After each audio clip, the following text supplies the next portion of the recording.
I never expected to inherit anything from my family. We're not the type that passes down jewelry or summer homes. We pass down trauma, generational, bitter, unspoken. My parents split when I was 9, and after that, it was just Mom and me in our 2-bedroom apartment outside Cincinnati. I only saw Dad on Christmases and birthdays, and even those were weirdly short and awkward, like he was hiding something or afraid of something. But everything changed the day I got a letter from a law firm in Vermont. My grandfather, Dad's dad, who I'd only seen in a few faded photos, had died. Apparently, I was listed in the will. Not just listed, I was the sole heir. I didn't even know the guy. Still, I was broke, and a free house in a quiet New England town sounded like a step up from my roach-infested apartment. So I packed a bag and took the trip. The house was surreal. 3 stories tall, faded green paint peeling off the siding like old skin. The windows were all shuttered up, and the trees around it looked like they hadn't been trimmed since the Reagan era.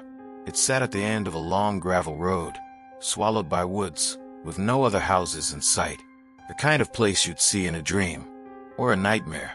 Inside, it smelled like dust and mothballs. The floors creaked in places that didn't make sense, and the air felt too still, like the walls were holding their breath. But the weirdest thing? There were no mirrors. Not in the bathrooms. Not in the bedrooms. Not even a shard of glass in the drawers. The only reflective surface was a cracked metal toaster in the kitchen, and even that had a piece of duct tape slapped across the front. At first, I figured it was an old man's eccentricity. Maybe he was paranoid. Maybe he thought the government could watch him through reflective surfaces or something. I mean, the guy lived alone in the woods, clearly not Mr. Social. I set my stuff down in what used to be my dad's childhood room. It still had bunk beds, Star Wars posters, and a scratched-up wooden desk. I found a photo of Dad as a kid tucked into one of the drawers, standing in front of the house, holding the hand of a woman I didn't recognize. She wasn't smiling. Actually, her face looked off, smudged, like the photo had been scratched or burned right where her features were. That night, I couldn't sleep. Not because of fear, at least not at first. I kept hearing something, soft, like breathing, but it wasn't coming from me. I turned over in bed, tried to locate the sound, and I swear it was coming from a wall, right behind the headboard. At one point, I leaned in close and whispered, "Hello," and the breathing stopped, just for a moment. Then something knocked back. 3 slow taps. I jerked away and practically fell out of bed. My pulse was pounding.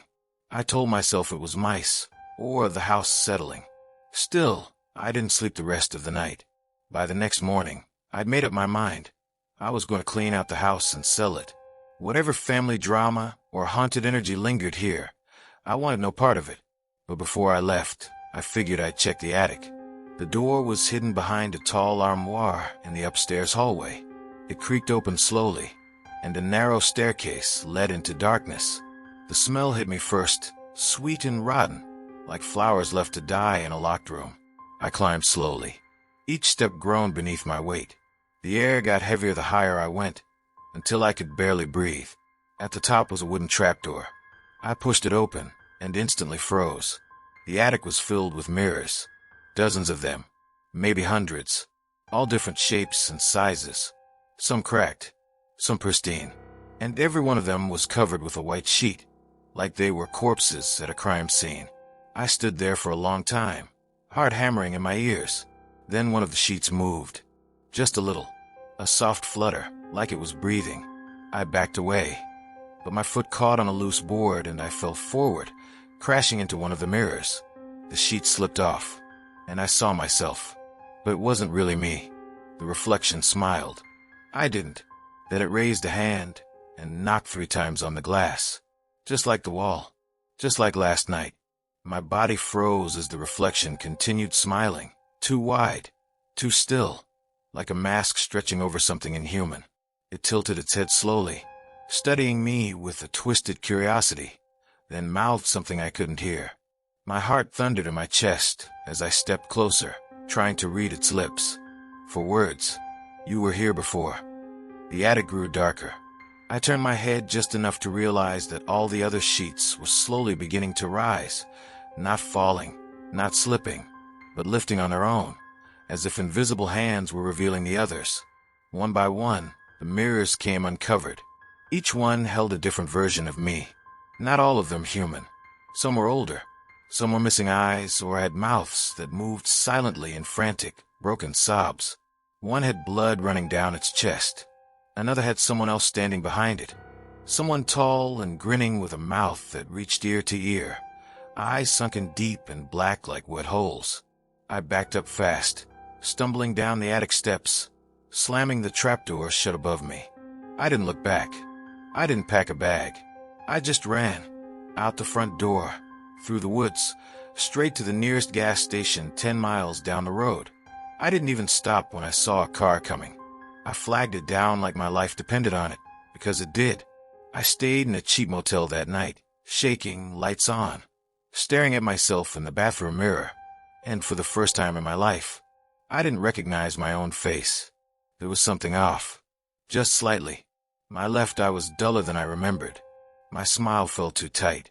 My voice cracked when I tried to speak. It was like wearing a costume made of my own skin. I called my mom the next day, still in shock, demanding answers. At first, she played dumb, said Grandpa was always a little weird. But when I pushed harder, her voice changed. Quiet, afraid. I told your father not to take you there, she said. You were never supposed to go back. Back? I asked. What do you mean back? But she wouldn't answer, just whispered. Don't look in mirrors after midnight. And for God's sake, never break one. You don't want to let them out. Then she hung up. It's been a week now. Every night, I cover the mirrors in my motel room with bed sheets and towels. But sometimes, I still catch glimpses. A flicker in the corner of my eye. A smile that doesn't match mine. A reflection that doesn't quite move when I do. And every night at 3:03 a.m. I hear it. 3 knocks. From inside the mirror. I don't know how much longer I can ignore them. But if you're listening, and if you ever find yourself alone in a house that's too quiet, don't trust your reflection. Because some secrets, they don't just stay buried. They wait for you to remember.